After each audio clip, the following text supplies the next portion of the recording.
देश की राजनीति में जालीदार टोपी की सियासत बहुत पुरानी हो चुकी है। रोजा इफ्तार की दावतों में मुस्लिम टोपी पहनने का एक रिवाज सा बन गया था।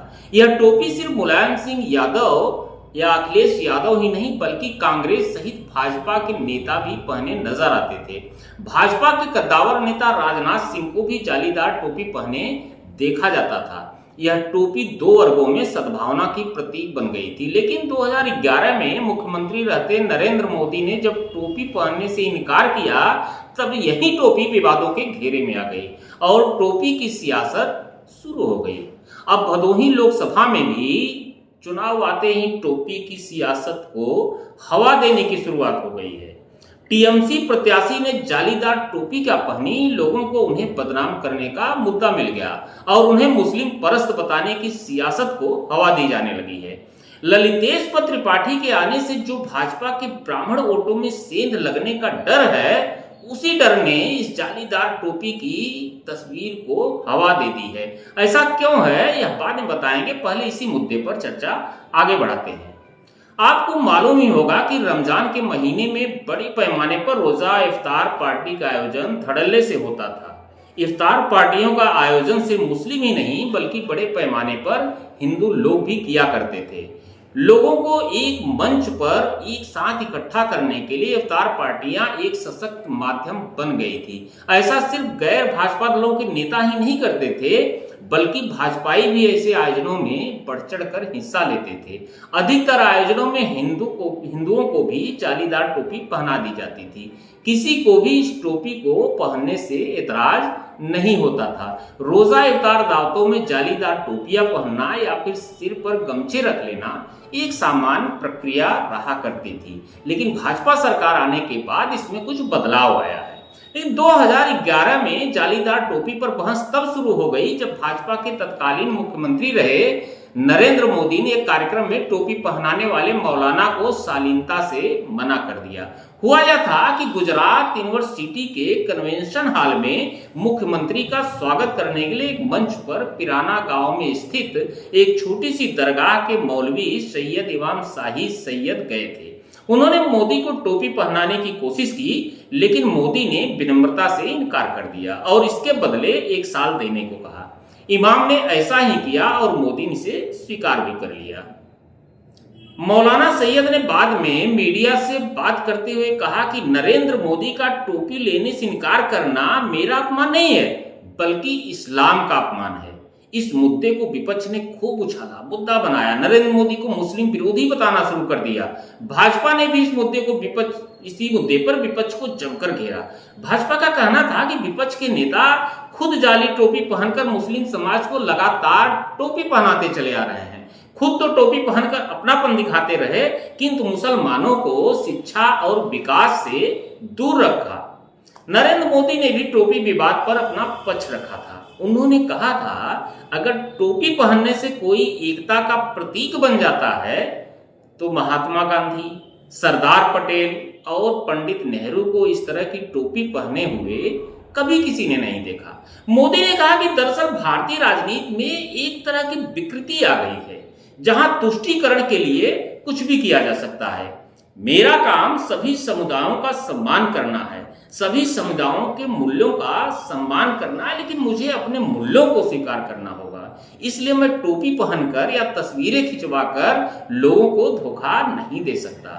अगर कोई किसी दूसरे व्यक्ति का अनादर करता है तो उसे कड़ी से कड़ी सजा मिलनी चाहिए।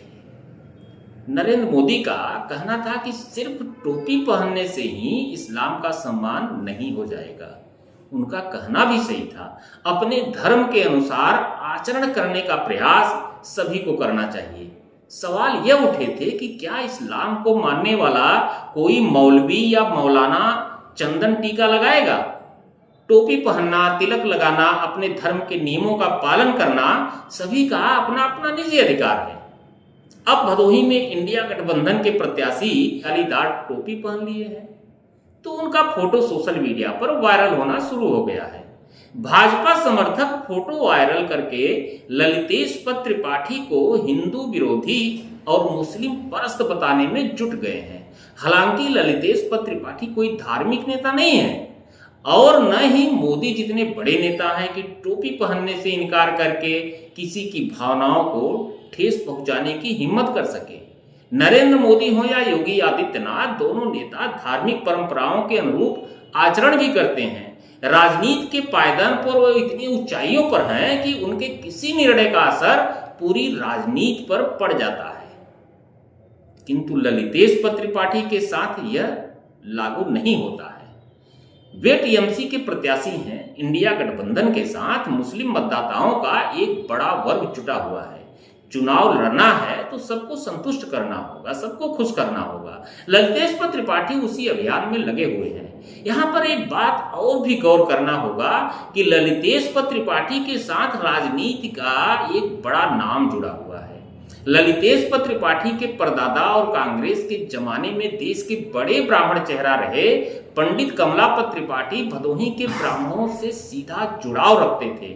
उस दौर में गोपीगंज कटौता के पंडित श्यामधर मिश्र, मोड़ बनकट के राजनाथ दुबे परिवार और कपसेठी क्षेत्र के निहाला सिंह ऐसे नाम थे जो अंचल के बड़े भूस्वामी माने जाते थे। इन सभी का सीधा संबंध पंडित कमलापत त्रिपाठी से था। सभी कांग्रेसी थे और इन सभी का भदोही के लोगों पर सीधा प्रभाव रहा करता था।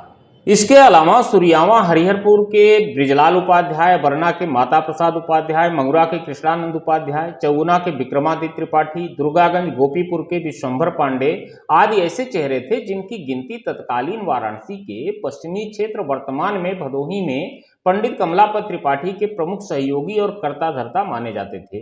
प्रयागराज जनपद के प्रतापपुर विधानसभा क्षेत्र का ब्राह्मण बाहुल्य गांव अनुआ पंडित कमलापत त्रिपाठी के चहेतों में अग्रणी माना जाता था। इसी अनुआ के श्याम सूरत उपाध्याय प्रदेश की कांग्रेस सरकार में मंत्री रहे थे। बदली परिस्थिति में अनुआ क्षेत्र के ब्राह्मण अन्य सवर्णों की भांति भाजपा के साथ हैं, किंतु बात जब पंडित कमलापत त्रिपाठी के परपोते ललितेश त्रिपाठी की आती है तो चर्चा होनी शुरू हो गई है कि पुराने कांग्रेसियों की पंडित कमलापत त्रिपाठी के प्रति रही निष्ठा भाजपा और मोदी मोह पर कहीं भारी न पड़ जाए।